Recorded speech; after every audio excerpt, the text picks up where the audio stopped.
Good morning, and welcome to the Kansas State Board of Education meeting. I'd like to recognize that all board members are indeed present. Thank you. We have several students that are thinking about going into administration, and I didn't get your names. Could you tell me your names? Jenny and Crystal. And you're going through what program? Excuse me? Okay, great. Well, welcome. Welcome. They're from Gary County, from Junction City? Yes. Okay. Is Dr. Deb Gustafson here? She was going to be here and have some students. That's you guys. Okay. Well, yes, you guys must be really good. She'll let you come on your own. Thank you. I'd like to thank everyone for being here, and it's my pleasure at this time to read the mission statement for the State Board. The mission of the Kansas State Board of Education is to prepare Kansas students for lifelong success through rigorous quality academic instruction, career training, and character development according to each student's gifts and talents.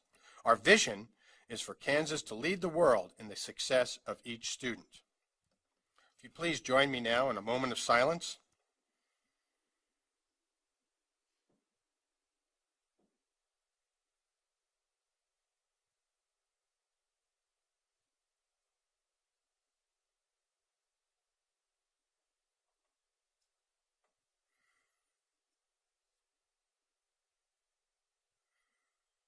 Thank you very much.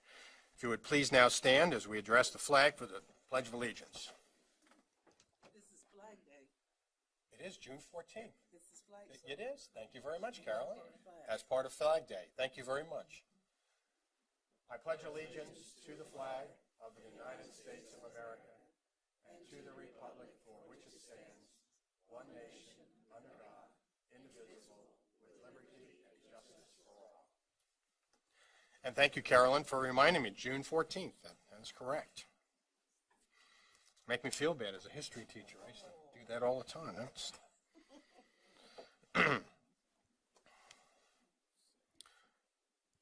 on the agenda, I'm looking for a motion today to approve the agenda. I do want to note that there's a list of recipients for the Parents of Teachers grants in your folder. This is an attachment for consent in 15. It wasn't prepared at the time that this was sent to you electronically, so if you want to take a look at that. Otherwise, I'd accept a motion for approval of the agenda. Kathy Bush approves the agenda. Dina Horst seconds.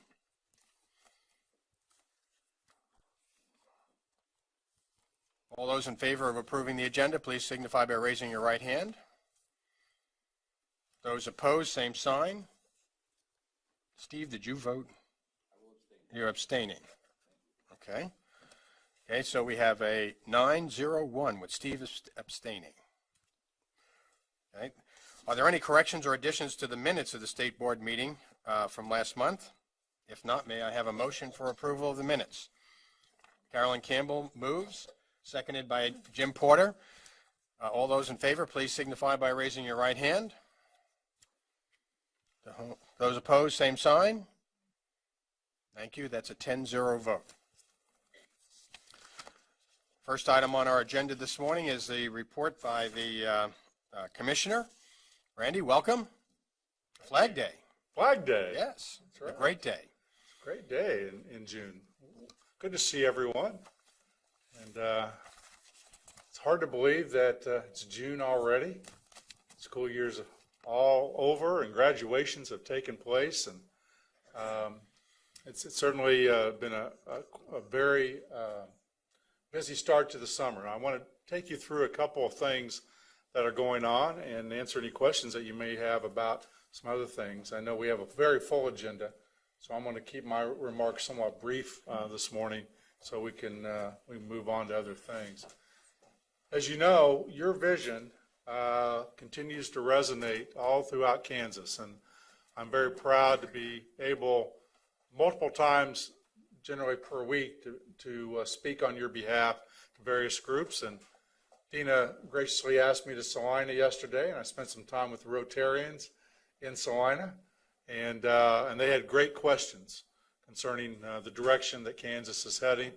And I will tell you, everywhere I go, if there are veteran teachers or retired teachers in the audience, they come up and they say, will you please say thank you to the Board of Education for putting some balance back in education and really looking after the whole child. I think they really feel refreshed and rejuvenated by your actions. And so I always want to tell you those things that I hear as I go out. As you know, we established a little pilot program called Education Fellows. And two of those teams, we have 3 teams. 2 of those teams are out today. And no, none of you can leave to go visit them. But one's at Lewisburg and one's at Topeka Seaman today. And I wanted to just share with you, some of what they've been doing. They have been traveling throughout the state. This is a picture actually down with Valley Center. And what they're doing are meeting with small groups of administrative and teacher teams. It's up to the district, but they're going to individual districts. And these are teachers that we have selected. Again, a small group of outstanding teachers in Kansas, and in teams of 3. They're going over your vision and the board outcomes, and they're helping school districts understand where they currently are, related to their data, what their aspirations are, and going forward. So they've been various places. Here's Conway Springs, down in the south central part of the state. A little group activity they have going on. And I will tell you, they're extremely different. I had the opportunity to be in Wichita with 2 of the teams. And one of the teams we have, it just worked out this way, are all secondary trained people. So Jeff Baxter, you may remember, Kansas Teacher of the Year, Sue Rippey, National Teacher Hall of Fame Teacher of the Year, Shelley Kramer. And I'm watching them going, these are high school teachers. And I'll go to the other room, and they're doing like make it, take it boxes, they got sticky notes. Not Sue and Jeff. They're inspiring with stories and just a different style. But it's really nice to see the different styles that we have in teaching, and still very effective styles. So you can guess that this was not maybe one of the secondary lessons going on with Sue and Jeff's group. Here's a group out of Smoky Hill in Salina. They were actually doing some measurement activities there. And one of the groups, this is Team 1, kind of a collage up at Piper. This is actually our very first one that we did this summer. And so we'll take them through a little bit of training, and it's been fun to see. Here's again one of those box and sticky notes and make it, take it type of activity. So again, they're in Lewisburg and Topeka Seaman today. One of the teams will be in Seneca on Thursday, and then they're all across. We'll be in Meade and Weston and Greenbush and Eudora, and Newton, Inman, I'm going to forget, but they're going to be all over the state. So if you have the opportunity, Peggy sent those out, and we'll update those. Feel free to stop in and join them. In fact, I think there was a spotting, maybe a Dina horse spotting at Smoky Hill that she did stop by. Yeah. And so anything, Dina, you'd like to say about that experience? Well, it was very impressive because we used the sticky notes in the boxes, but people, getting them to start thinking about what else they can do is, you can just see them saying, I can say something here. And it was exciting to see how once that they started putting ideas on those sticky notes, they started just flowing like crazy. So I think in the end, if we'd put all those sticky notes together, we'd probably have a wonderful, wonderful group of ideas that perhaps haven't been expressed previously. That's So correct. it's a great experience. So I'd encourage all of you to join in. Yeah, feel free to stop by. These are, again, no cost to the school district. It's something we're piloting. If school districts like it, we may do something else in the summer. What I think is, there's many things that are really, really neat about this. One is, these are all Kansas teachers working with administrators and teachers. These are not administrators. These are not school board members. These are Kansas teachers. Taking your vision and then saying, how can we think different? And Ken, I was thinking, Dina talked about the box. I was thinking about conversations we've had, because one of the things they say very clearly in all the sessions, what would you do if there were no limitations? And what would we do different? And then they impress upon them that you can control all this, that we call school, where State Board's giving you authority to dream big and to go for it. So again, I'm sure we'll get some updates from Lewisburg and Topeka Seaman later in the day, and maybe share those with you tomorrow. But I want to thank them. They are so excited.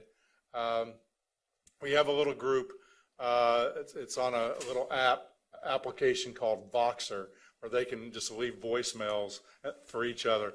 And after every session, they respond. And they've told me how much they have learned by being out in these other districts, because you can imagine, for the most part, these teachers spend all their time in their own building, in their own district. So it's been a great staff development for them. Brad and Dale and I had the opportunity at the end of last month to be invited to Fort Scott, Kansas, to the Lowell Milkland Center for Unsung Heroes. And it's a brand new center in downtown Fort Scott. That was started by a former Kansas Teacher of the Year and National Hall of Fame Teacher of the Year, with money from the Milken Foundation, to really talk about people who had made a significant difference in people's lives but never were recorded in the annals of most history books. And I just had the opportunity to be there, and I wanted to point out this gentleman to you. His name is Harry Hu. And you may remember the Topeka Seaman history kids talking about their project. This is Harry. And what was really cool is that the kids were there and their teacher was there that did this project, and they got to meet Harry and his family, and we got to speak to Harry about his experience in Vietnam and meet all his family. And it's really touching when you can see people that here you have kids who have written about them, they get an opportunity to meet them. And then the powerful stories that they tell that, again, haven't been until these unsung heroes were brought forward, haven't really had their stories told. So it was really an honor to meet Harry and many other people in Fort Scott on that day. This is a replica of the stone archway into Little Rock High School. And one of the unsung heroes was a teacher in Little Rock that befriended the Little Rock students when desegregation was happening. And the story of how he took these kids in, made them feel comfortable in his English class, extended to them after school hours as they were very scared. And so what's really powerful about this exhibit is as you walk in, they have recorded the sounds of that day on the street, of the little riot and yelling out at the kids as they try to get into school. It's a really powerful experience, and the whole place is a powerful experience, but that part of that exhibit, especially Jim, for history majors, really powerful, and I know you're going to get the opportunity to be there next month? Yeah. This is Lowell Milken, and the Milken Foundation, the Milken Awards that we have that are given throughout the United States, his funding made all this possible, and he was very gracious. And in fact, we had a really good conversation. He said, how could we take this concept, Randy, and really interject it and make Kansas high schools kind of more project-based around these untold stories. And he sought me out to ask that question. And then, as we were discussing it, he said, and you know, I may have a little money that we could use on this project. So I was appreciative of him wanting to do so, and very appreciative when a billionaire says he may have a little money that he wants to help with this project. So Brad and Mr. Milken are working hard to see what could we do in Kansas. You know, it's a great honor to have this in Kansas at Fort Scott. And so if you get the opportunity, I really encourage you to go down and visit it. And call Norm, and he'd be happy to set up a private tour, I think, for you. Okay, so this is a permanent, It is a permanent, that's correct. so we can take our grandkids. Yes, you can. And I'll come back to, it is permanent there. You can see the building. Now, the displays may change a few at a time. You know, I think the Little Rock will always be there. But, you know, it's set up that it maybe over time they could re-alter the space if they wanted. They also have a very lovely conference room. So if you're ever in that area and you'd like to use that, that's a free conference room. It's really nice. And they welcome people to come in and use that. And we talked about maybe going down and, you know, talking to school districts about your vision and maybe using this facility to meet with some small groups of people. So again, you can see there off to the left of the archway just some of the different stories that are not as prominent displays, but again, all these about, I don't know if they're ordinary people, but people that you have not read about that did extraordinary things throughout the course of history. And again, and the cool thing about this event is that many of those people were there. You know, so we got to meet them along with the kids that had written their stories. And so very powerful. Can I answer any questions? Yes, Carolyn? Yes, why Fort Scott? Well, that's a great question. Yeah, Jim Porter, no. It started because the original unsung hero came out of a story that a Kansas teacher did with students around the Holocaust. You will remember that. It was turned into a play. That's right, Life in a Jar. And that's the concept of which this was born. And so he was that teacher, Norm, is a Milken Award winner and had contact with Mr. Milken, and they started talking about a permanent display of not just that story, but multiple stories that were being told. And this is the region that he's from. So the decision was made to build it in Fort Scott. That'll be one of those things long lost. Why Fort Scott? And you know, it's like when I was at the National Teacher Hall of Fame 25-year celebration. People were saying, "Why Emporia State?" And you know, Carol was saying, "Why not Emporia State?" Right? It's a great, you know, teacher college. What a great place. And so it's just an honor to travel throughout the state and listen to the response that I get, as I said, everywhere from the bold vision that you've put forth and the flexibility that you're putting forward to go meet that. You know, some anxiety, you know, but it's amazing. The anxiety tends to come from more of the younger staff because of the No Child Left Behind era, you know, and the older staff. I was in Salina with Dina yesterday, and Glenn Walker, who taught for me in Concordia, was an outstanding history and government teacher. And I said, "Glenn, you'll remember this." And he wrote me a nice email afterwards, and he goes, "Finally." And then it was some language you can't repeat.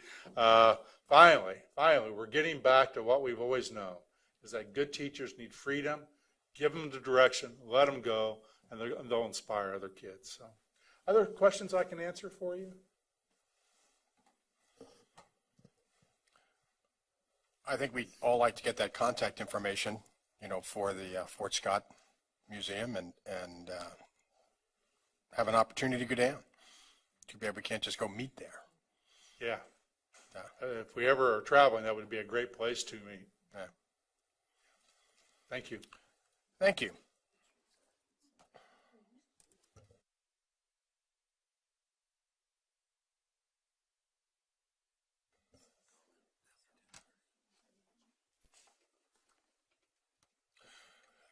Well, thank you, Randy. Very inspiring words in that regard.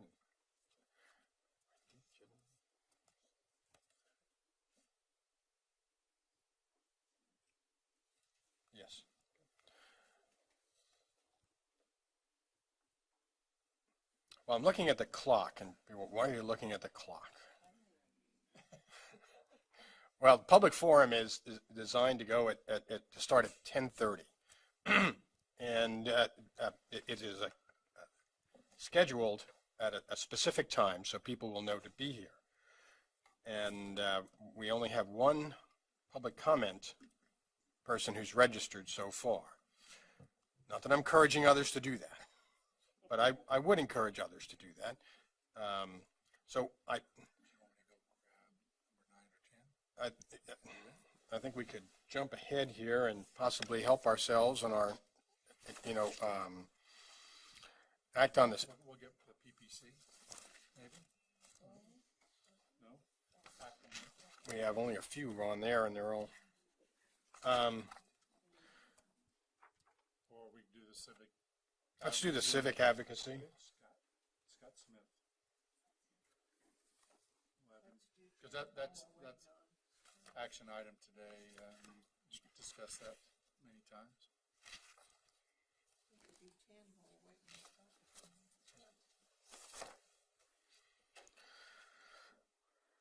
Is Kelly here? Yes, they went to get her. She's not here. She's behind us. She's behind us. She's behind us.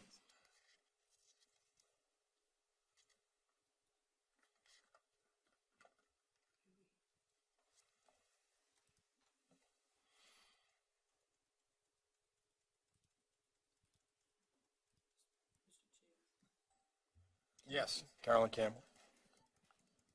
I don't like all this silence. I was kind of enjoying it. Oh, well, that's because you're hyper. I'm not. We have two young people here this morning, and at first I thought maybe you were going to introduce them. So, who are, if you don't mind? If you would please, I'm yes, putting- that would be very nice, It's always Caroline. good for us. She's to nicer see than young I am. people. I like young people. They're from Shawnee Mission Northwest. Oh.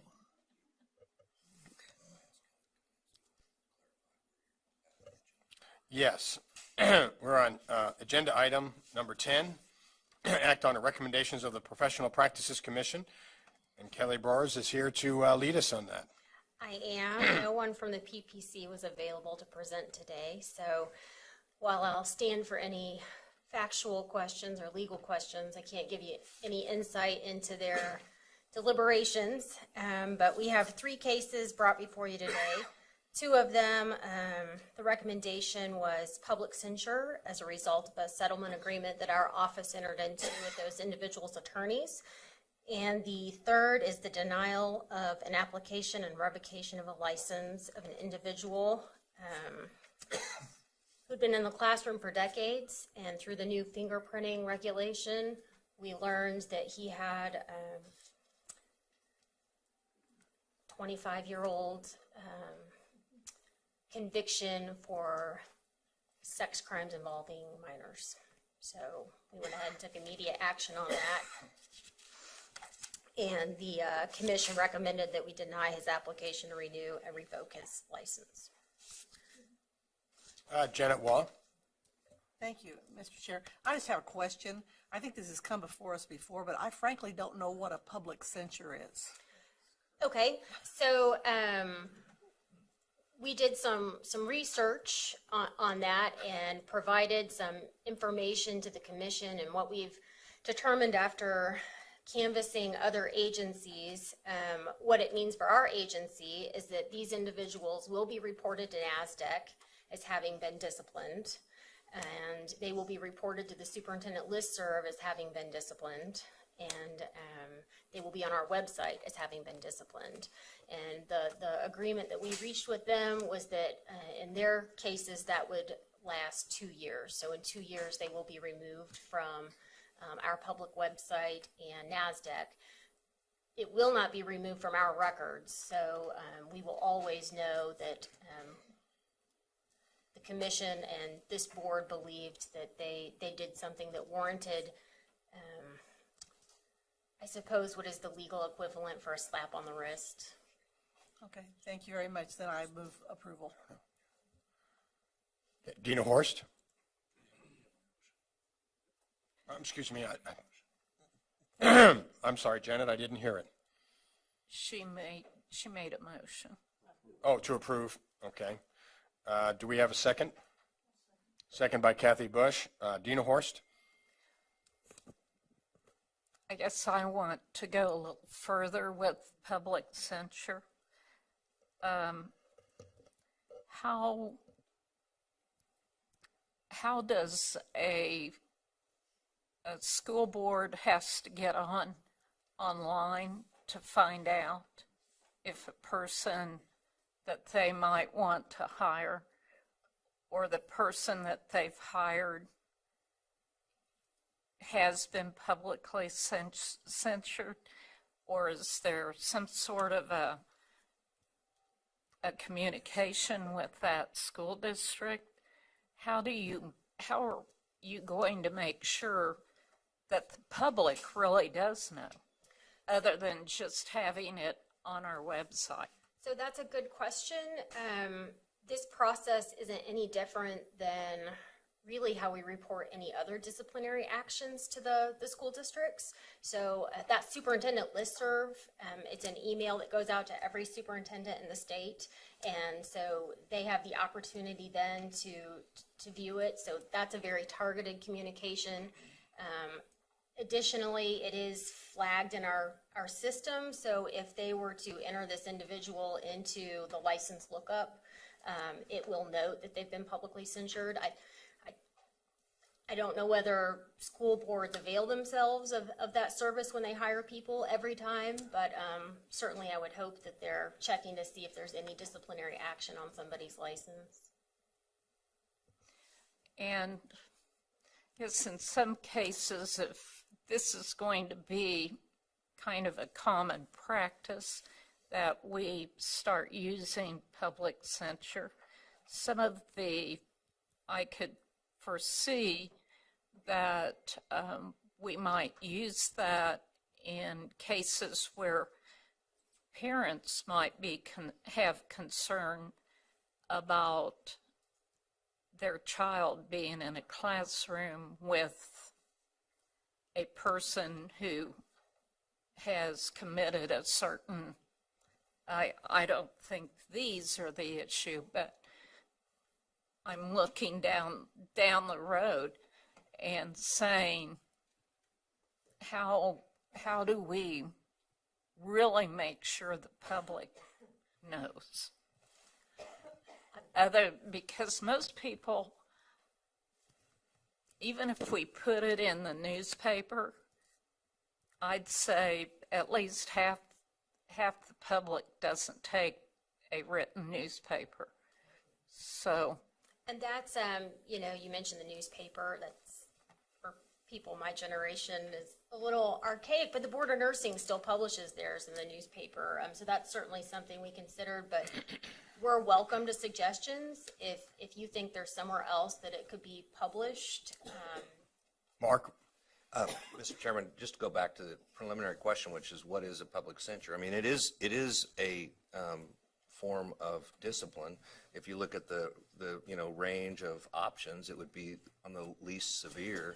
And so Kelly's commented in terms of documenting it, publishing that, keeping it as a record. But a public censure would be, I guess I wanted to maybe state it a little more strongly than a slap on the wrist. I mean, it is a derogatory mark or the first issue of discipline. And I think it probably comes into play more as a repeat offense, because it would be something that would be noted as a matter of record, and that if it happens again, then some other act of discipline can be perceived as stronger based on the fact that some act of discipline had happened in the past. In terms of what it really means, I mean, people may or may not perceive a public censure as carrying much weight, but I think it has a greater impact in terms of subsequent or repeated offenses. So there's no question it is a discipline. It's one step greater than not taking any action. And just to wrap up, the statute does provide for the PPC issuing a public censure. Okay, Thank you very much. thanks. Carolyn? Thank you. My concern is, and we've got a couple of superintendents here, is just how is it given, that information provided to the board members so we know? Because in the instances, in this case here with the public censure, I was just very disappointed in the principal and what happened. That my concern is how many people are actually going to know that there was a public censure. And then you said it's put on the list, superintendent listserv. But okay, we have a superintendent here. Farmer. Jim may want to speak. Okay, speak to this yes. too, but I know that we just sent out the actions of the PPC. Dale sent that out to listserv, I believe, this week or last week.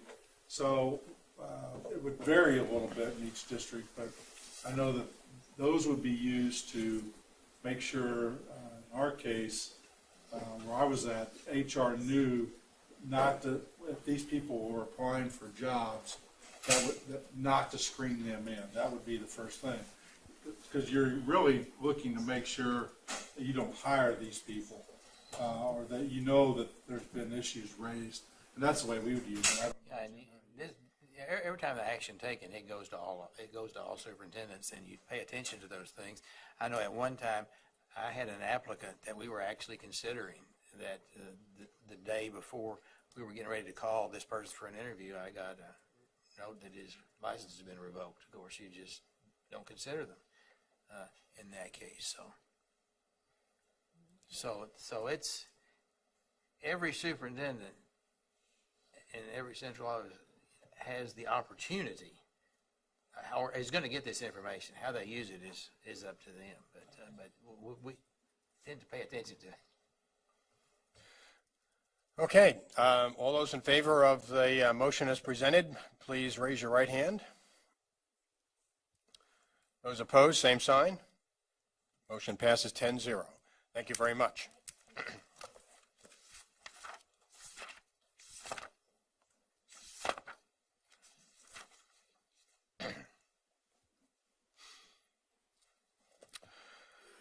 I now declare the Citizens Open Forum of the Kansas State Board of Education meeting open at 10:33 a.m. The State Board provides this opportunity for citizens to share views about topics of interest or issues currently being considered by the State Board. The State Board asks that speakers identify themselves by name and the name of the group they represent, if applicable. The State Board also asks that each speaker focus their remarks on issues or topics. Personal attacks will not be tolerated. Each speaker shall be limited to 3 minutes. Any board questions will be for clarification purposes only. Our first speaker is Dr. Peg McCarthy. Good morning. Good morning.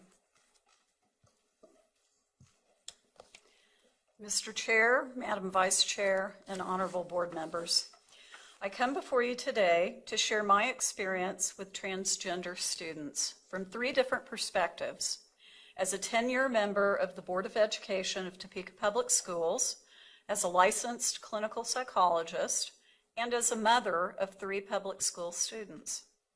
The TPS Board of Education supports the recent directive from the Federal Departments of Justice and Education regarding transgender students, and we urge you to support it as well. 5 years ago, Topeka Public Schools added gender identity and gender expression to our policy on non-discrimination. 1 year ago, we adopted a regulation that addresses the needs of our transgender students. And I have a copy here for you of that regulation. We have operated under this regulation without encountering any difficulties. Frankly, students seem to be less concerned and more accepting than adults. They tell me transgender students in restrooms is a non-issue at school. They feel our facilities meet their privacy needs, and they are deeply concerned about fairness and safety for all students.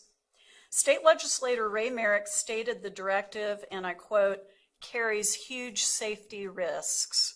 I would argue the exact opposite. There are no recorded instances in the nation of a transgender person assaulting a non-transgender person in a restroom or locker room. Sadly, the reverse is not true.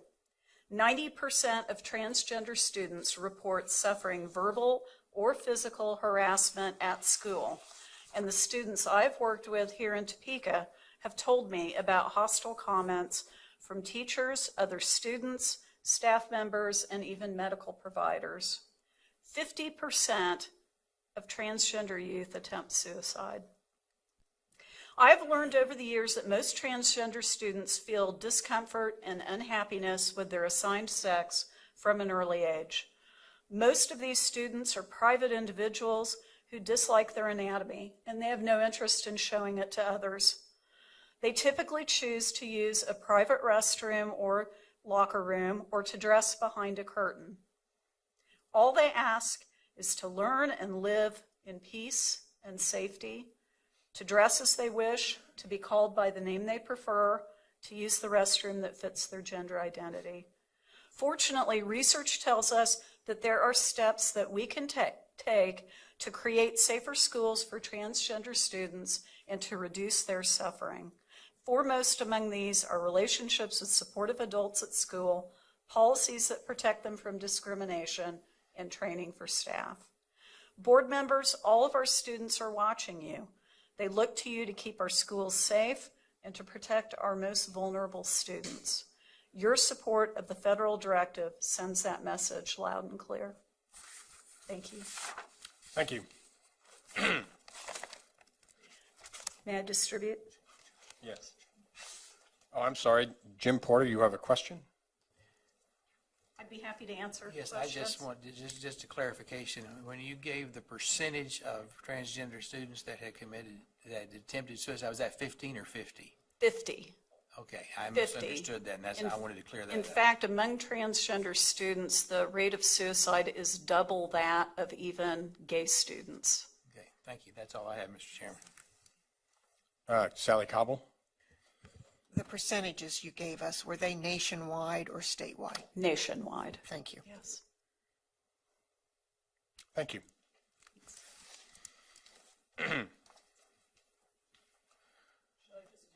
If you would give them to, well, you got them started, we might as well just keep going that way. Thank you very much. The State Board Citizens Open Forum is closed at 10:38. We would like to thank our speaker for sharing her views with the board. The State Board will determine if any issues should be addressed as an agenda item at a future meeting. Thank you very much. Carolyn, yes. Hold up, Dr. Ford. I just didn't want you to sneak out of here.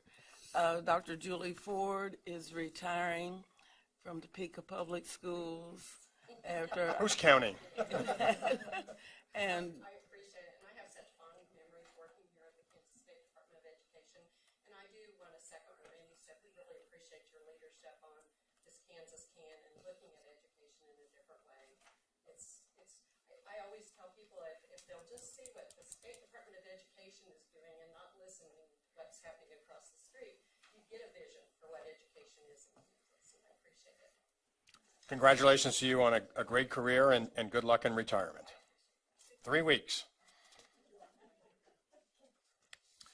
We're kind of ahead of our schedule, so I'm going to have a quick break for, we'll reconvene at 10:45.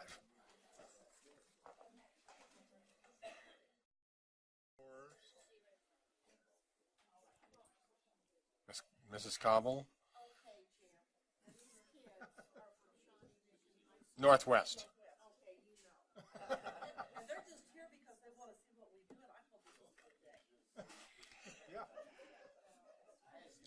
What did they do wrong? Did you, is this a punishment? Spend a day with the state board. Okay, if we could have our board members back, gather together. I know. Our chair may not be happy Oh, but hey.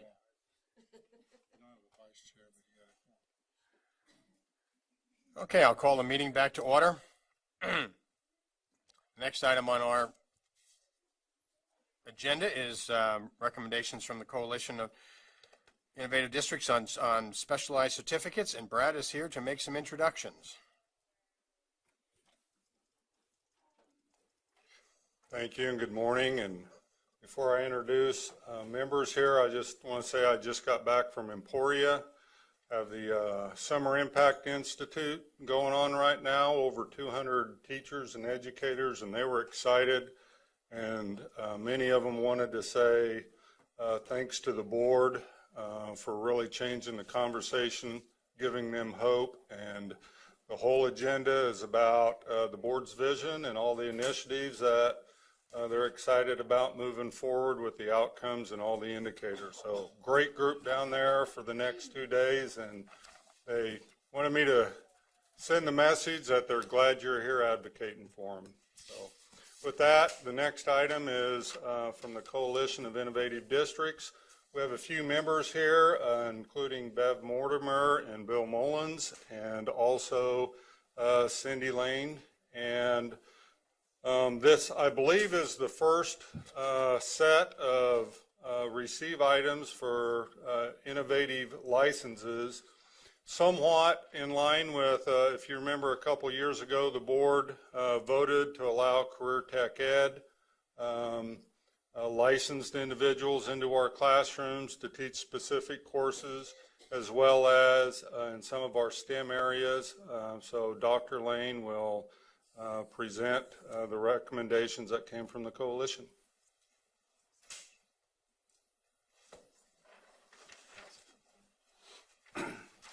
This is Bill Mullins. This is not Dr. Lane.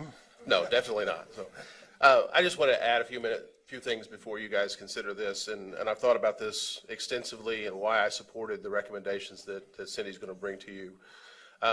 Number one, I feel like there's a need. Okay, Dr. Watson has the Blue Ribbon Commission studying teacher shortages, looking for short-term, medium-term, and long-term solutions. And I think all of us as superintendents are facing some of those things out in our districts. I was looking for a chemistry physics teacher recently. Actually ended up having to look for two. I was interviewing people from the Philippines, interviewing people from Spain. Finally, two candidates from Kansas emerged, and I was able to hire them. But I know right now, two of my neighboring districts are looking for chemistry physics people, and they're struggling to find that. So there's a need. That's across the state. I think KCK probably had, I don't know the exact number, but I think they had positions that were left open last year because they couldn't fill them. Number two, I believe the Cindy Lane and their administrative staff have vetted these applicants extremely well. I think they're not putting somebody in front of their students that they wouldn't want in front of their own students. So I think they've looked for the best quality candidates they could possibly find, and I believe that's who they're bringing to you today. And the third thing, and the thing that I think probably is the deciding factor for me, is these people are going to get extensive training. The 15 that you're being brought today, there's another probably 20 to 30, she can give you the exact numbers, that are going through the same process, but they are moving toward licensure. These people are receiving the exact same training. It's very intensive. They're going to have mentoring. They're going to have support. I would imagine that of these 15, many of them will end up getting a teaching license at some point in time in the future. They're still probably undecided about that. But that's one of the reasons why, when this came before the coalition, that I put my support behind it, is because those three reasons. There's need, I believe in the leadership at KCK, and I believe in the program that they're going to show you is how they're going to train and support these teachers. Thank you very much, Bill. Good morning, board and commissioners. It's always wonderful to be here with you, particularly in a time where you are leading and focusing on what our kids need, and we very much want to continue to applaud you on your Kansas Can vision and see that this fits into that very well. I have with me today one of my colleagues, Shelley Beach, who is the Director of Human Resources, who I'll invite up in a moment to give you some details about our work on our Teaching Fellows program. But let me remind you, this is not new. We came to you almost a year and a half ago and received lots of input and feedback from this board about what would need to be in place for us to consider another alternative way for certifying individuals to be in our classrooms. And after hearing your feedback, it was very clear to me that we needed to reignite our former Teaching Fellows program. You will recall that just over a decade ago, in partnership with Pittsburgh State University, we had a program called Teaching Fellows, which was an alternative licensure program that was put into place to recruit individuals who were professionals in other fields to transition into teaching. And that program was enormously successful, and the only reason that it was discontinued was, frankly, finances that occurred in 2010, and you know the landscape that we were dealing with. But at that time, over that 10-year period of Teaching Fellows, we recruited and have trained more than 250 individuals who had professional degrees in other areas to come into our district and teach, many of whom are still there, many of whom have gone on to get further endorsements and certifications. We have principals, we have instructional coaches, and we have classroom teachers from that previous program. So when we found ourselves facing the need that is apparent across our state to find alternative ways to recruit, the Teaching Fellows program seemed to be the way to go. So in front of you, you have two documents. I want to draw your attention first to the brochure. And if you open that up, you will see the very first thing is that these individuals that we have been recruiting and that we are planning to certify have professional degrees. They are degreed individuals, very much, as Brad said, like our CTE certified. They have a professional degree in the area in which they will be assigned. And I have to tell you that we had 100 or so applicants, and we have only chosen a handful. The vetting process, which Shelley will come share with you in a minute, has been very rigorous. But I want you to reframe this in a way that is very much like the transition to teaching program that's in place at Fort Hays and is in place at Pittsburgh State. The difference here is that in the past, in our Teaching Fellows program, the district had a grant to pay these individuals to complete their master's degree. They will do the same coursework, and we encourage them to work with Pittsburgh State. We have 5 individuals who are planning to get their master's degree, but under the coalition that allows us to offer a certification in KCK or the option of a master's degree. But it is the exact same training. As we speak today, these individuals are team teaching in our summer school program. They will complete 9 hours of college coursework this summer, and then they will continue to have intensive professional learning with mentors and coaches in partnership with Pittsburgh State over the next 2 years. So we heard you clearly that in order to gain support from this body, that we needed to ensure that they were professionals and that they received intensive pedagogy to learn how to teach. You cannot walk off the street and be a good teacher. So we've put these things into place for these individuals. So I want Shelley to come up and talk to you about 2 things. What was the vetting process we used to select these individuals? And she'll share with you more what the training looks like over time. Good morning, Board. Good morning, Chairman Watson. It's a pleasure to be here with you this morning, and I can actually say we are up and going in the Teaching Fellows, and it's been very exciting to watch over these last 2 weeks as they've gotten started. But I just want to remind you and share with you the process we went through to select these individuals. We had over 70 applicants that came through. They went through the regular application process that any applicant would go through. And from that point, we began to vet those individuals. And we looked at things like their degree that they had, their grade point average. We looked at their recommendations from the individuals. They had to provide a writing sample to us. And then from that process, we started to begin the selection process just for the interviews. So we chose, I believe it was just about, 37 individuals that we actually interviewed out of that group and ended up selecting 18. The process that they went through for an interview was not the normal come in for 30 minutes to an hour. It was an all-day process. They started in the morning, they came in, they had to complete a writing sample, they had to participate in a small group discussion around an educational article. they had to teach a lesson. We took them to, school was still in session, took them to a middle school, put them in with real kids and real teaching experiences, and critique them from there. And then we did a pretty intensive interview with each one individually. And our selectors, those of us who were involved in that process, went through a training. We very much copied our process over after the New Teacher Project, which was the process used in the fellows in previous years. So through that process and putting them through that rigorous day, we actually had 2 days of interviews, and we selected those 18 individuals. From that process, we've been very busy getting them talking to Pittsburgh State, getting them into all the things that we do for HR to have people come in to work with kids. They spent their first week in orientation. The coursework that they are taking, and I'll remind you, I think Dr. Lane passed out, looks much like this without the writing on it that I've scribbled on it, but these are the courses, and you'll notice on one side is what we consider the case. Do you have any more of them? Okay.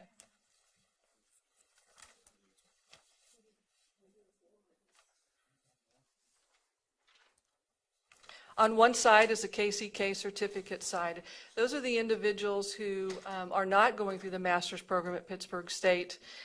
And then on this right-hand side is the Masters of Arts, and those individuals will move towards their licensure. You can see that there's not any difference in the coursework that they're taking. Whether they are taking classes in the graduate program at Pitt State, or whether or not they're going through the KCK Innovative School Certificate process, the coursework is the same. They spend their mornings in the classes with kids. They are assigned mentor teachers, and they are working side by side with those teachers. I was just there this morning. Some of them are getting their feet wet, teaching their first lesson. I'm very excited to share with me. Yesterday I taught this, and I said, that's good, just keep working towards that. We want you doing it more. Hopefully by the end of the 6 weeks of summer school that they are getting more of that. But once they finish their mornings, they start at 7:30. They have a 30-minute break for lunch. They go to courses in the afternoon that are taught by our instructors through Pittsburgh State. And they're there till 4:30, sometimes 5, depending on what they're working on. The coursework that we thought was most important, as did Pittsburgh State, was classroom management. We all know that as educators, they've got to have classroom management. The other part was lesson plan and design. We want them to know how to walk into that classroom and have a lesson plan and know how to deliver it. All involved in that is the pedagogy that goes with that. The second really critical piece is the cultural proficiency, and it's referred to on this sheet as diversity. We think it's really key that these individuals have the opportunity to have exposure and have experiences with cultural proficiency. And so that's what they're getting in their summer training. This is going on until July 8th. They have given up their jobs. They've come in to do this. I have to tell you, they're very excited. And all of them are degreed individuals. I have to tell you, I was quite impressed with these individuals. First of all, for their courage, for being willing to step in out of their norm and they come from a variety of different places, but to step into a classroom and say, hey, this is something I've wanted to do and I'm going to do it. So that's the process for them. We will continue to work with them through the summer. They get a short break, and then they come right back on August 4th just as a new teacher, and they will begin that process. They have all been assigned to buildings. We actually came out pretty evenly with half of them going to middle school, half going to the high schools. And those have filled some really critical positions. I heard the gentleman a minute ago talk about chemistry and physics. We were able to fill 3 positions with these fellows for that. So those are in math, they're also in computer applications, and we have a couple who are in social studies. Thank you. Kathy Bush has a question. Yes, ma'am. Thank you, Mr. Chair. That's what I was going to ask, is what kind of content areas you were able to fill, and were you able to do anything as far as special education was concerned? Because I would assume that's an issue for you guys, as it is with almost everybody. Let me address the special ed. You were very clear that special ed could not be considered because it required regulatory changes. I have to tell you, we have a great need, but we did not use this strategy to fill those positions. So the content areas, Shelley, if you would review those. Yes. The contents have been chemistry, physics, computers. We have a business, we have social studies, and math. So primarily secondary? All of them are secondary. All of them are Yes. secondary, okay. Well, it looks like a very comprehensive program. And, you know, you've given them the option of either getting the master's or the certificate, so there's a lot of options there for them. I mean, you guys have done a nice job putting together what looks like a well-rounded program for them, so my compliments to your Thank you very much. work. Sally Cobble. Thank you, Mr. Chairman. I've got several questions. Part of them is on the board packet stuff too. So is that okay to do that now, or are we going to have more presentations? No, I think that's appropriate. Okay. First of all, I asked the questions on this information. Very well put together. Thank you very much. Appreciated it. I was curious to know, these individuals that quit their job and everything, are they being paid during this 5-6 week? That's a great question. They are being paid a stipend. They get a $2,000 stipend that is paid halfway through and then at the end. I know it's not much, but They've got to want to do this, don't they? Yes. And about what's the average age? I would say that the average age is probably between 30 and 35. Okay, so we are finding young people going to, it's not people that are looking at the end of their career and deciding to go into education. No, not at all. Probably we have 4 that I would put in the category you just described. Okay. Some of them do look like me, Sally, so. I was just curious. Seasoned individuals as well as individuals with limited experience, but professionally degreed. Okay, I'm trying to see how this program could work in my district too, because I really liked your vetting process. And so I'm just working on some things in my head. I'd like to go to the board materials that were sent out. On page 32, it's under number 3, you said that you do fingerprinting and that type of thing. Does this go through our RAP-BAC program? Or once they get a full license, then it becomes our RAP-BAC, or do you know? I'm not familiar with the RAP-BAC program that you're referring to. They do all go through the background process, a full background check just as any employee would. But perhaps you could explain a little bit more about the RAP-BAC. I could answer that more fully. Well, I don't know if I can totally, but as teachers get licensed, we are fingerprinting them. And then it goes through a program and a process that it's always on file with us and not just out there. KBI fingerprinting and all Yes. those pieces, yes, that's included. Okay. I just wondered if that program was working for these, since we haven't. On your application form, I really, I liked it. I liked what you gave. I just have the question, same as Kathy. What level is on there? It would be helpful to know if you're doing this for a high school, for a middle school, for elementary. And I didn't see that on the form anywhere. Our focus is middle school and high school, and I believe, Ms. Buddha, you were pretty clear that you be very concerned about elementary. Yes. So we did not pursue elementary, and we recognize the nuances of being an elementary teacher may not fit this model, might be an opportunity for us to study together what would work, but we're looking at middle and high school only, and non-special ed positions. Okay. I just know that elementary in my district is becoming quite a thing. So as I'm looking at this as a pilot and what the next group brings to us on licensure, I guess I was needing to know that. Okay. Okay, the applicants that you have, are they going to be full-time teachers? Are you bringing them in just to teach the class? Or will they assume duties also of all of your other teachers? They are treated like any teacher. So like any new teacher, they'll have the same kinds of assignments. They'll be evaluated using the same professional evaluation tool we use for all educators. They are absolutely the same, with an intense in the building mentor working side by side. So they'll have a mentor teacher with them and their instructional coach, as well as support from their administrators. Cindy, do you ever see that maybe we might be looking eventually as a teacher coming in and teaching maybe just the science for the day and then going home? As we move on into this, or is that just not?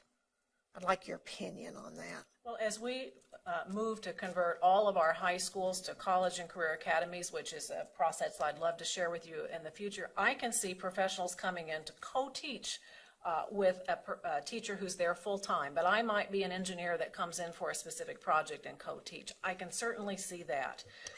We have such great need for full-time teachers, at least at this point. We're not looking at hiring individuals through this process for part-time positions. Well, Frankly, they need that being surrounded by the professional development and the culture of the building to really be an effective in the classroom. I can see in my district that maybe some school districts might need to share the same teacher. They might. And if that could be the case, that I can see that might be viable. Okay. I believe that's all my questions, Mr. Chairman. Thank you very much.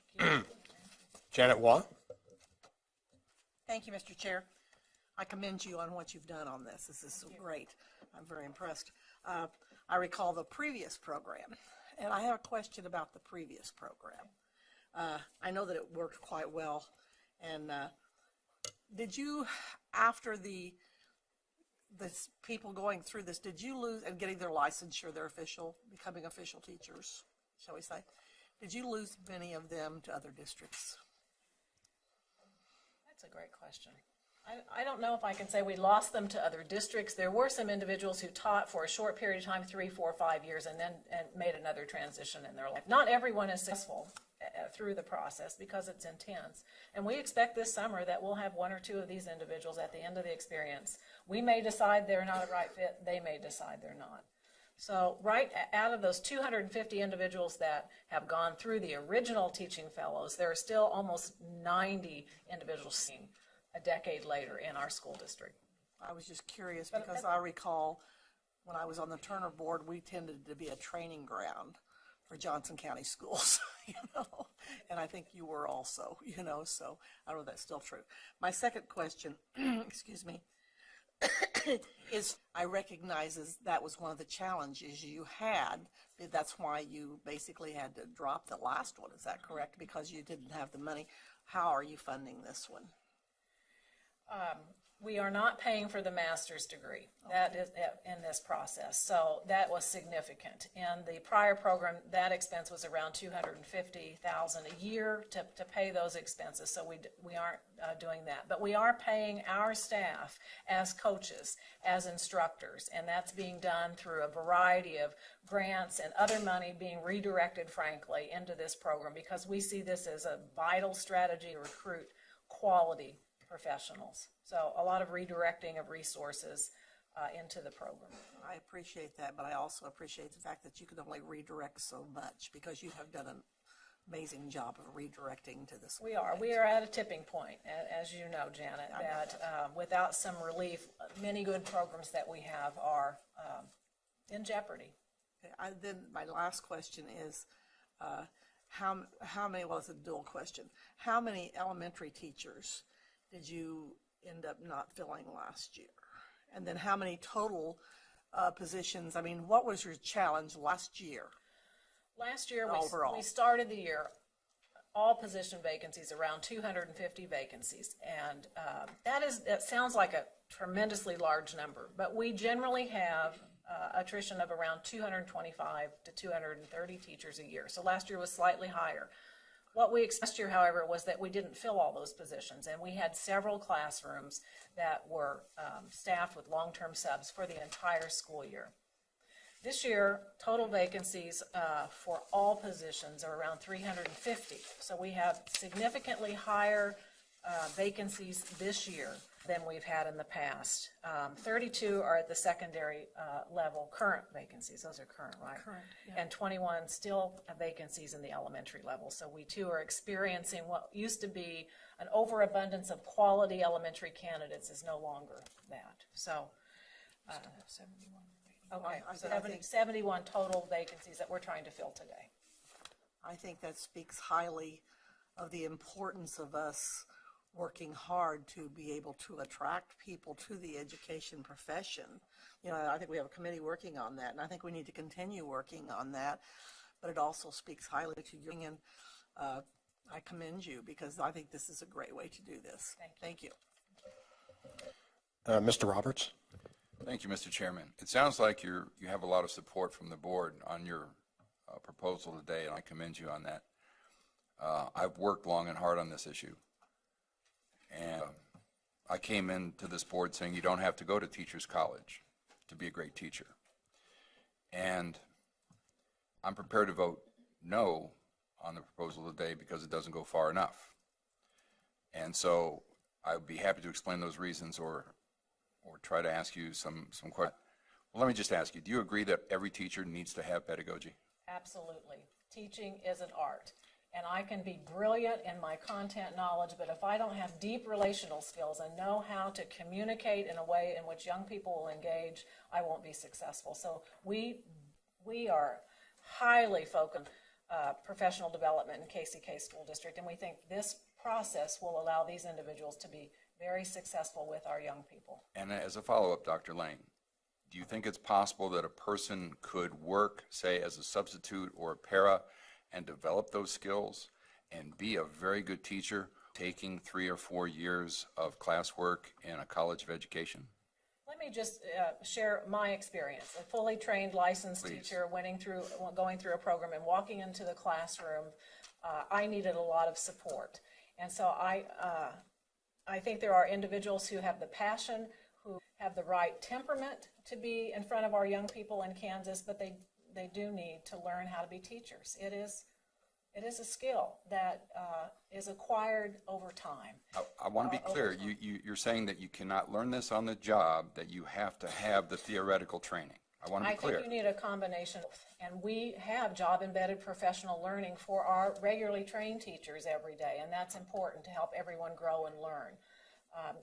But you also need a background in which to build. That's why we're doing the summer work with our teaching fellows, is because we believe they need to be with a trained partner, much like in a business or apprenticeship, to learn how this works, and then we gradually release them to the classroom. So we think pedagogy is critical. Thank you, Dr. Lane. Dina Horst? Thank you. Well, we ask you to provide us with a list of how you are going to train these individuals that you selected. And you have done so. And looks very rigorous. And it also, in my opinion, fits the bill of what needs to be in place for teachers, these potential teachers, to be successful in the classroom.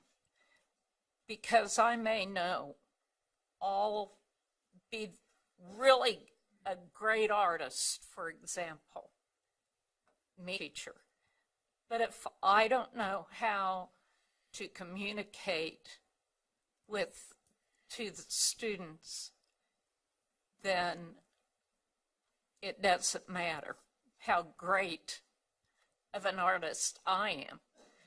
So the things that you have listed here are all the things that teachers come in contact with at some point. And there is the opportunity. What I've heard my colleague to my left talking about is college credit. And you have both opportunities for folks. So if they choose, the way I understand it, if they choose to go the route of licensure, being fully licensed, and be able to be licensed in the state so they can go anywhere and teach, they can take the Masters of Art in Teaching, or if they choose, they can take the certification route and just teach in, I don't mean just, be able to teach in KCK. Right. And so while there's a mirroring of the kinds of education individuals are receiving, they aren't having to pay for that classroom experience, for that to receive licensure, full licensure. So I see that what my colleague Steve Roberts is talking about is possible, but we're just making sure that everyone is very prepared to go into the classroom and that the support there for them. Am I correct in my reading of all of this? Is this your intent? You describe it very well. That's exactly the intent. We are pursuing grant opportunities, so funding, sole determinant of why someone would be certified versus fully licensed. We want to encourage them to do that. But in the meantime, we want to make sure that they are fully prepared, because we expect to have the best professionals in front of our young people, regardless of the pathway that they chose to take and that we support to get them there. Thank you for your description. It was very well said. And I might add one more thing too. I see this type of program as kind of a hook. When you're fishing for teachers, so to speak, this can hook a teacher. They may become so interested in teaching that they see value then of getting their full life. Right. Well said. And I think we've kind of left that component out, because we need to do something to attract individuals. And describe the individuals that their age group, those individuals aren't the ones that normally go back to school. Well, we hope that this board will see this as a pilot and hold us accountable for the results. We'll be glad to come to you how these individuals are doing and actually invite them to come speak about their experiences. But we heard you about the need to be very strategic in recruiting and the pedagogy. And while this is not perfect, we think that it'll produce good results. Jim Porter. Thank you. As you all know, I opposed the specialized certificate originally because I was concerned about how the training would go. You've answered those concerns for me, and I appreciate you doing that. However, in the future, unless further applications, I support what we're doing here. Unless I see that same degree of rigor, that does not mean that I'm going to support them in the future. And now I have a procedural question, Mr. Chairman. If I were in your position, I would not want to wait until July to know whether or not I was going to have these 15 people, I would be panicked if I were in your position right now. What prevents us from making a decision today? I know this is a receive item. I know that's, but is there anything that would prevent us from doing that today? Technically, we could do it today. We can waive our standing rule, suspend our rule. We don't do that lightly.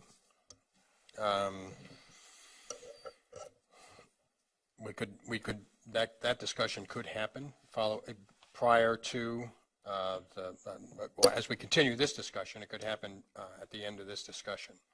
If we wanted to move forward, if a board member wanted to make that, I believe we need a motion for that, to suspend that rule. I move that we suspend Well, the rule. This time? Yeah, let's wait a moment. We still have a couple of speakers here for this issue as we stand, then we can return. Okay, Kathy Bush. Thank you. Just a little bit of a follow-up.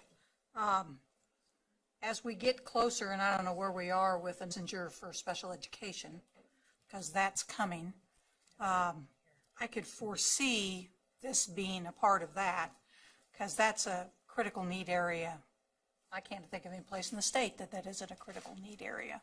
So I think that could be an interesting component to look at here. And as you begin this implementation of that, it might be a kind of a neat thing for you guys to begin to think about, of how something like that could be added in. One of the unique things, as I know you know, at the secondary level is they have to not only be highly qualified in the content area, they also have to have the special education. So it's kind of a dual piece, but that might be kind of interesting. And at this point in time, with the vacancies we're seeing at elementary, not only in the urban areas, but a lot of the rural areas too, I think it may at some point in time be interesting to see what are innovative ways to look at the elementary piece. I have stood pretty strongly. I think there's a lot of teaching that reading, as I've said before, is rocket science. So, how do we support folks that come with a degree, but not that elementary under how you teach those critical content areas to the young people, where they're learning how to read, and then they're using reading to learn. So, there's those pieces. So that might be interested as we get down the road. There might be some ways to look at that also. So, but I do commend you, as I said earlier, for the work that you've done on this program. Looks like to me you've put together a good program. Thank you very much. Sally Cobble. Thank you. I really like what you've put together. But I'm thinking of Jim, I'm going ahead and doing today so she knows.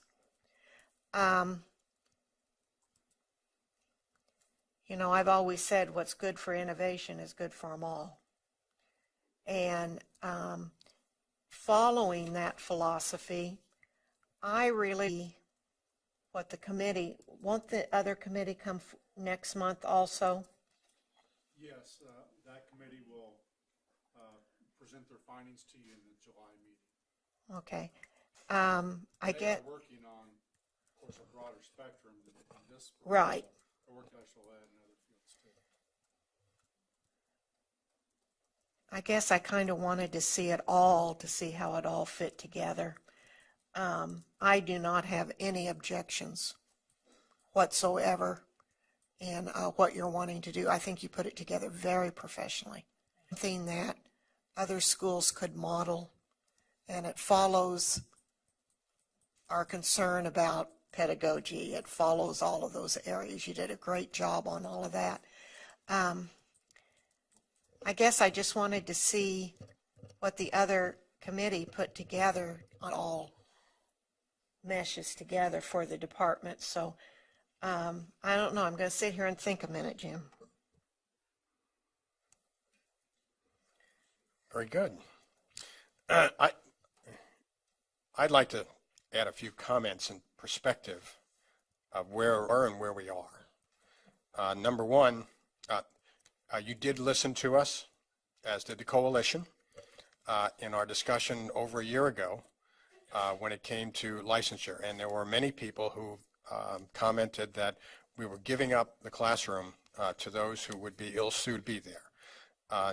And I want to thank Cindy, you and your staff, your leadership team, for demonstrating that indeed you can put together a program that is rigorous and deliberate in terms of providing support for your district.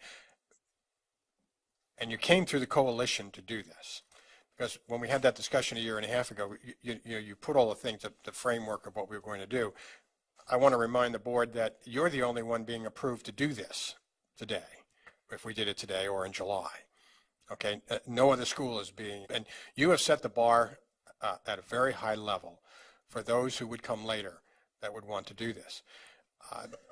Not in sense of, you have a little more staff to work with. You know, if you're in some 1A school, your challenges would probably be different, and we'd want to see the same structures, but possibly, you know, managed differently. You know, they have to be.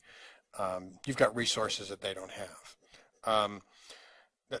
And I want to remind the board that we did pass the outline of how to do this. So I've got a couple of questions. Your Board of Education has approved this. Your local board. Yes. Okay, I see the signatures on there and such, but they've passed that resolution. Okay, you've worked with your teacher association in developing this. They've been at the table from the first meeting where we said we wanted to reignite teaching fellows. And frankly, many of the leaders in our association were fellows. Yes. Okay. Very important. Right. We don't want to do this in isolation. We want the teachers to be at the table with us. You know, this is as big a part of their future as it is ours, you know, in serving the children. So, yeah, they have to be at the table with us. So thank you for doing that. This is another way. It's come through the coalition. This is one of the more innovative things we've done in the coalition that you brought forth. You're doing it in light of that. So I want to congratulate you for that. And I guess think for a moment the response that Jim Porter wants to and Sally's thinking about. Do we suspend our rules and move forward with approval today of this initiative that you have that is just for KCK and you can move forward with a little sense of security? I sense a consensus word of approval, you know, but it'd be nice to have it today. So, Mark, can we do that, and how do we do that? Remind me, so we do it correctly. A couple of years ago, we amended the board policies at the policy 1010 subpart F2, which reads, "It shall be the practice of the board to take action only on those items that are noted on the agenda as action items. However, the board, upon motion duly made and seconded, may take action on any matter on the board's agenda, whether such matter is designated as an action item, receive item, discussion item. Okay, thank you. That gives us a direction. Carolyn Campbell. Thank you.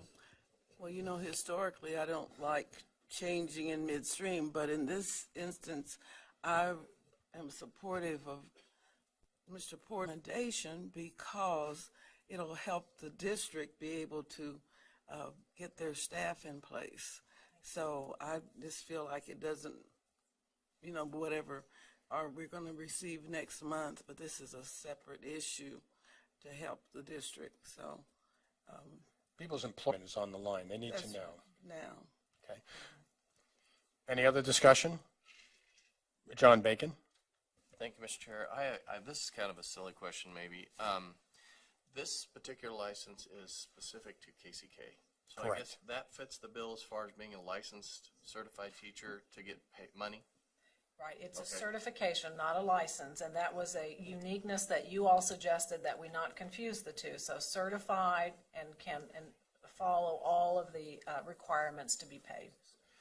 And John, the reason that it can be is that the coalition can suspend that law to do it.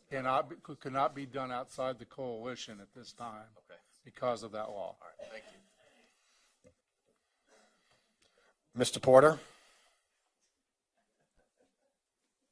I move that we suspend the rules and act on the coalition's recommendation today. Seconded by Janet Waugh. All those in favor, please signify by raising your right hand. Excuse me.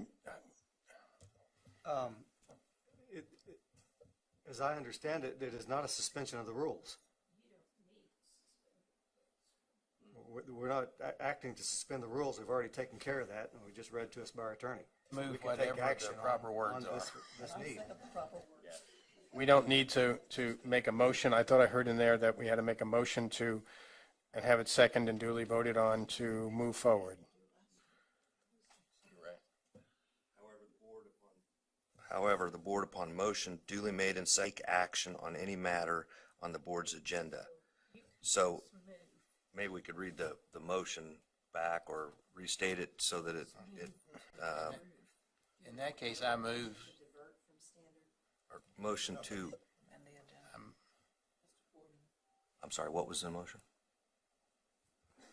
I just wondered if you wanted to say motion to divert, but you're saying no. The motion that Mr. Porter was, that Mr. Porter made and was seconded was that we suspend the rules of receive only and not act on it.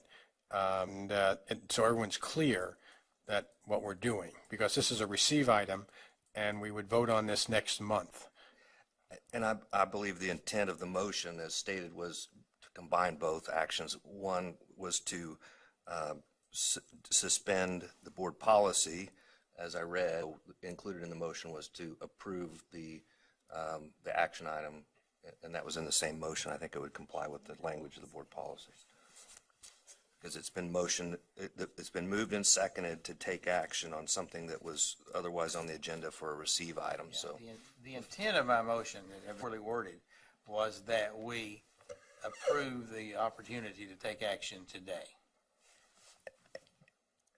And I didn't write down the specifics, but I think your motion does need to say as well, the first part would be that it's your intent, or part of your motion, to, from the current board policy, and take action. So And approve the KCK alternative licensure through the coalition. Yes. All in the same motion. All in the same motion. Okay. And it's the same from Janet. Do you have that, Peggy? So I'm just clear, we're having one motion One motion. to suspend. To policy, suspend and vote act, on. And then do the action. And then do the action. Okay.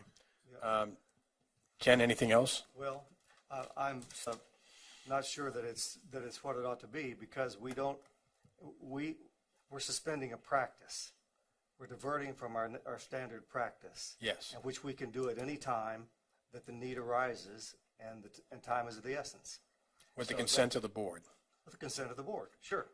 So what we need is a motion to approve their KCK's request, it seems to me, because we're not, with all due respect to the attorney, what he just read to me said we didn't indicate that we needed to make a motion to suspend the rules, but we are, our practice is wait a month on a receive item. So I don't. I hear what you're saying. I'm going to vote for it, but I think it's unnecessary. Just I just want read to make it clear, to the board that we're suspending the practice. Practice. It is, it is in our policy, and I just want to make sure we're all clear about that, and that we have a record that everyone is in agreement. So that's why I went for the motion to suspend, and then to vote on the issue itself. But Mr. Roberts has a question or a statement, and then we're going to move. In principle, I want to do everything I can to help get a competent, licensed professional in every classroom. But there are dragons to slay in this system, and I've been at this for a long, long time. And this doesn't do very much except kind of paper over, in my opinion, the real issues, the fundamental issues, why we have a system that gives us, right now, as we live and breathe, 40% of African American men in their 20s are either in jail, in prison, on probation, or on parole. We have real problems to fix. And we have now a wagon wheel with all these different ways to get to the classroom when it needs to be incredibly simpler. This adds a layer, in my view, to all the layers that we've put up. And we're going to pat ourselves on the back and say, look at us, we're welcoming people into the classroom. When actually, in the big picture, in my opinion, we're adding another layer. The fact that it's for the coalition, and it's for you, Dr. Lane, and USD 500, makes me want to vote for this. I really do, because I want to do whatever I can to let you do what you do all so well. But I also have a charge from Providence or Almighty. I have to work on these issues that are big. And so, respectfully, I'll be voting no. Thank you, Dr. Lane. Well, so what we're voting on, Mr. Porter, you are the originator of the motion. You are moving that we basically practice of receiving 1 month and approving the next, and then in the same motion asking for that we approve the KCK licensure plan that they have presented today. That make it? Okay, and we have it seconded by Janet Waugh. You got it. Okay, all those in favor, please signify by raising your right hand. We have 9, and those opposed? 1. Mr. Roberts opposes. Okay, approval 9-1. You can go back and tell those people they have it. Very much. Thank you. Very good. We will not disappoint. Yeah, and by the way, one other thing before you leave, we will be looking forward to the results. Okay, and as has been said at the table a number of times, you know, moving forward here, this is a big move, a philosophical change in many ways. Maybe not as much as some members would like to see, but certainly a philosophical change. It's a responsibility that we have given to you, and you have set the bar high in terms of doing that. So we are going to be looking closely at the results. I don't expect anything but favorable. I don't expect unfavorable, but the results will be very important. You know, you have a real challenge in front of you. Duly. So thank you. Thank you.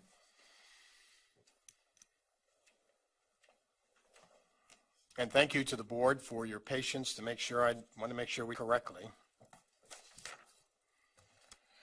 What's next? Okay, the next item on our agenda is to act on Civic Advocacy Network and pilot program that we want to start. We were presented last month by Don Gifford and others, and Smith is here to talk to us about it. There's extensive information in your board materials, and we're looking for action on this one. So, thank you, Scott. Welcome. Thank you, Mr. Chair, and that's exactly that. I hope to be able to provide some additional information, but the major hope that you have in your packets. So I'll just to focus on a couple of things here. That we are requesting action on a program that will promote civic engagement and award buildings that create civic engagement learning opportunities for their students, open to elementary, middle, and high school students. And I've taken careful notes here. I'm not talking about assessments or accountability. So the team was gone at an Impact Institute today, so I want to make certain that I represent this adequately. The 16 and 17 school year, the goal of the 16-17 school year will be to finalize a rubric based upon what schools in the program and during 16-17 actually do. Now, you have a rubric in your packet. The idea is that once we begin looking at these kinds of things that schools begin doing, there may be some revisions to that. This will be open to volunteers for the 16 and 17 school year, again for elementary, middle, and high. And then the first awards for this would be given September 17th, I believe, which is September 17 in the fall of 18, which is Constitution Day. And so that would be the first award of 2018.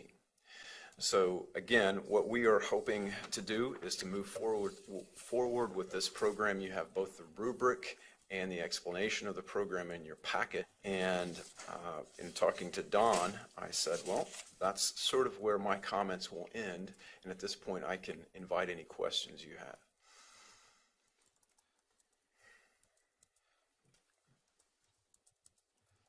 If there are any questions, please tell me, because my hand waving. Okay, Kathy Bush? Thank you, Mr. Chair. Thank you, Scott. So during this pilot year, you'll be looking at refining the rubric, and will you also be looking at refining how you define who gets which award? Exactly. And that kind of thing? Okay. Exactly. All of those things. And I have to apologize anytime there are some unknowns, but there are indeed some unknowns with regard to the lack of specificity. Well, it's maybe too strong. We're anticipating having to revise exactly as you said, the rubric. Right, and then you'll bring that information back Absolutely. to us. Absolutely. Yeah, it's a great program, so, I'll be anxious to hear as it continues and how it proceeds and any revisions that you're making, so. Thank you. And my hand waving is not working. Sally Cobble. Thank you. I liked what was in our packet.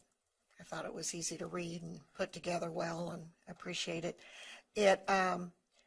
I have no question about that. Okay. I have a question to maybe the chairman and to the commissioner, that as I was reading this packet, I wondered where, because I saw it would fit into here, where are we on, do we have something that we're looking at putting a student on this board? We have a report from a committee that it should be coming forward about student voice on the board. I just saw how it could fit into this, and that's was my question. Okay. Okay. That's where my head went. Dina Horst? Thank you. We're talking about it, but have you selected schools or have ideas of schools to be involved in the pilot? And pilot may be slightly inappropriate for this. It's entirely open to volunteers. So when we typically talk about pilots, or often talk about pilots in front of this board, certainly with regard to accountability, we have to think about random and stratified samples and all that kind of stuff. With this, no. This is just come one, come all. We want as participants as we can get. So if all of our schools want to be involved, they can be. Absolutely. Yes, ma'am. Okay. Thank you. Just to clarify, we want to see how this works in this next year. Yes. Before we take it statewide. That's right. So we're looking for volunteer school districts and schools to see how the process is and its ease of application and usability. That's correct. Okay. Carolyn Campbell? So about how many do you want in this pilot? That was the first question that I asked, or that I put to what they are hoping to see, in my understanding, is that what we want to see is a range of proposed activities. And so whatever number of schools we can get, assuming that the kinds of activities, the kinds of initiatives that they're going to promote, the greater the number, the better will be the rubric, and the better will be this program. So that's really where our head is at that point, rather than thinking about a particular number of schools. So when are we going to distribute this out to the districts to get? The first step is action from this board. So tomorrow. If we pass it, we have a motion to pass it, and it passes. Dina Horst? I would move that we establish or that we authorize the civic engagement initiative. Okay.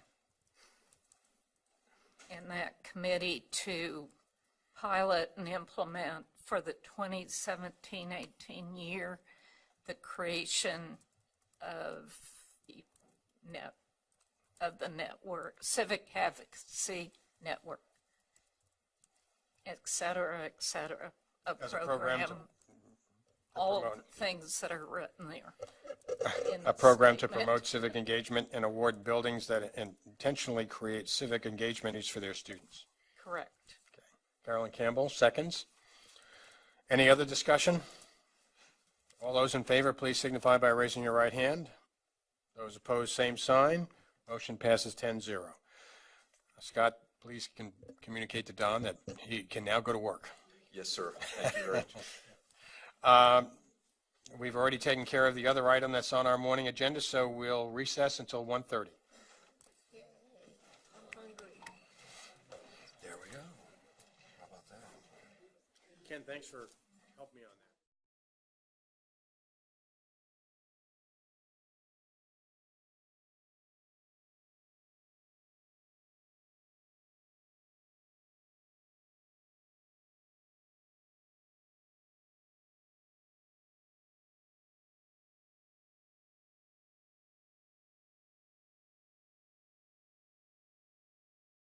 Carolyn Campbell, seconds. Any other discussion? All those in favor, please signify by raising your right hand. Those opposed, same sign. Motion passes 10-0. Scott, please communicate to Don that he can now go to work.